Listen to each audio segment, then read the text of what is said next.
बिस्मिल्लाहिर्रहमानिर्रहीम। अस्सलाम वालेकुम। Welcome to my channel kitchen with अना मामना। कैसे हैं सब लोग? उम्मीद करती हूँ सब ठीक होंगे। आज मैं जो आपके साथ रेसिपी शेयर करने जा रही हूँ है खीर। अगर आपको मेरी वीडियो पसंद आए तो लाइक करें, मेरे चैनल को सब्सक्राइब करें और बेल आइकन को प्रेस करें ताकि मेरी नेक्स्ट वीडियो का नोटिफिकेशन आपको मिलता रहे।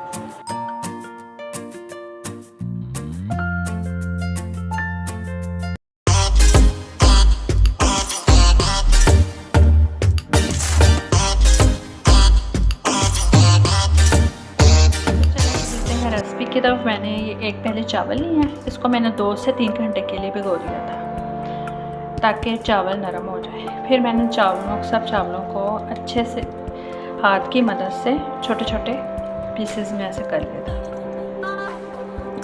अब इन चावलों को मैंने पकाना है। इसको मैंने एक प्याली चावल लिए थे और 2 प्याली इसके अंदर पानी ऐड करके इसको चूल्हे पर रख दिया है।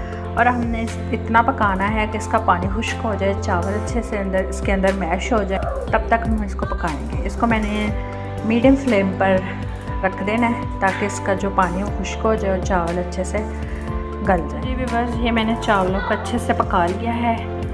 जब ये चावल का पानी खुश्क हुआ तो मैंने इसको मैशर की मदद से ऐसे मैश कर लिया था।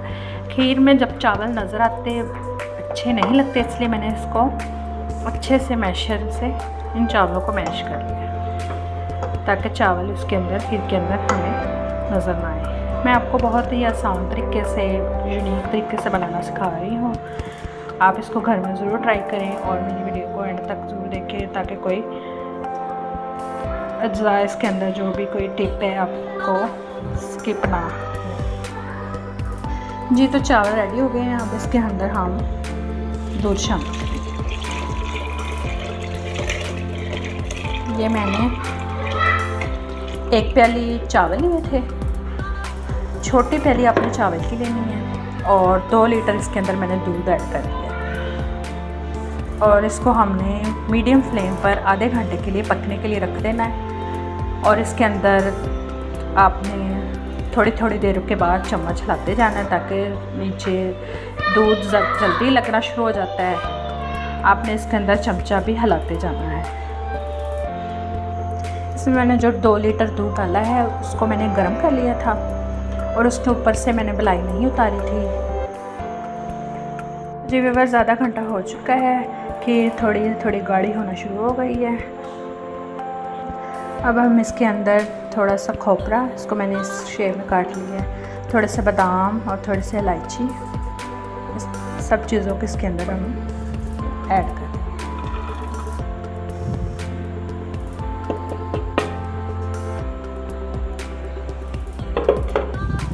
सब चीज़ों को ऐड करके इसको हिलाते जाएंगे और इसको फिर से 10 मिनट के लिए लो फ्लेम पर पकने के लिए रख देंगे और ये अच्छे से फिर रेडी हो जाएगी। ये थोड़ी सी इसमें अब भी वैसे गाढ़ापन आ चुका है, लेकिन 10 मिनट पकाने से इसमें और अच्छा गाढ़ापन आ जाएगा। जी हमारी खीर रेडी हो चुकी है। इसमें अच्छा सा गाढ़ापन आ चुका है। देखें कितनी अच्छी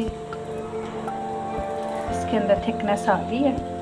अब हम इसके अंदर 3 चम्मच चीनी ऐड करेंगे। आपने चीनी बिल्कुल एंड में ऐड करनी है। अगर इसको हम पहले चीनी डालेंगे तो इसके अंदर अच्छा गाढ़ापन नहीं आएगा। इसके अंदर हमने थोड़ी देर इसको चम्मच हिलाते जाना है और 2 से 3 मिनट के लिए इसको पकाना है। तो जी व्यूअर्स हमारी खीर तैयार हो चुकी है जिसको मैंने बादाम से गार्निश किया है। ये बहुत ही आसान तरीके से मैंने बनाई है। आप घर में ज़रूर ट्राई करें। Thanks for watching. अल्लाह हाफिज़।